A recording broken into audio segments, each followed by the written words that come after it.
Gue Dimas, umur gue 16 tahun. Kelas 2 SMA merah putih. Gue cowok paling top di sekolah. Kalau gak percaya, tanya aja sama Bang Kiwil, tukang somai yang jualan di depan sekolahan. Dijamin hafal bener muka gue. Ini sahabat gue,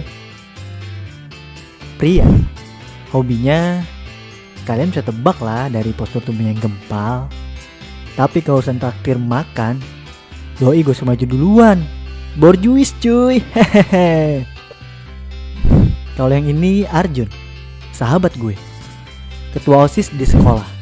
Ganteng, tapi masih gantengan gue sih. Dia juga jago berantem, tetep jagoan gue. Kita bertiga punya band, namanya Cuas Band. Kependekan dari cuek asal sombong. Kenapa gue namain itu? Ntar lo juga tahu. Hobi gue menulis diary. Semua kejadian yang gue alami, gue tulis di buku ini. Catatan Dimas.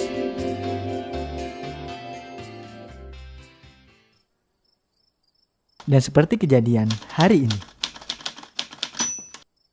Gokil, hari ini aneh banget. Dari pulang sekolah, gue diikutin 4 orang pakai motor. Tampangnya serem banget lagi. Ini udah hampir sejam, mereka bolak-balik aja depan rumah gue. Ada apaan ya?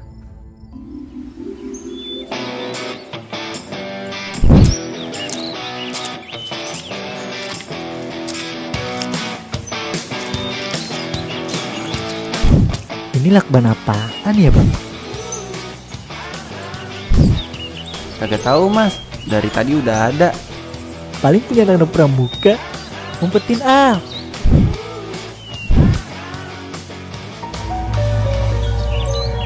Puyeng-puyeng dah lu nyarinya.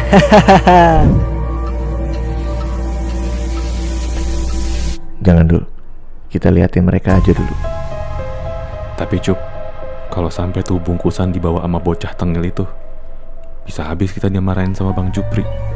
Tenang, ntar kita ikutin aja kemana tuh bocah pulang. Pasti sendirian, baru barang kita ambil. Apa ada hubungannya sama bungkusan plastik yang gue ambil di tiang listrik tadi siang ya? Ini kristal apaan ya? Kok bentuknya kayak gula batu? Jangan-jangan ini narkoba. Gue harus kasih tahu Arjun sama Pria nih.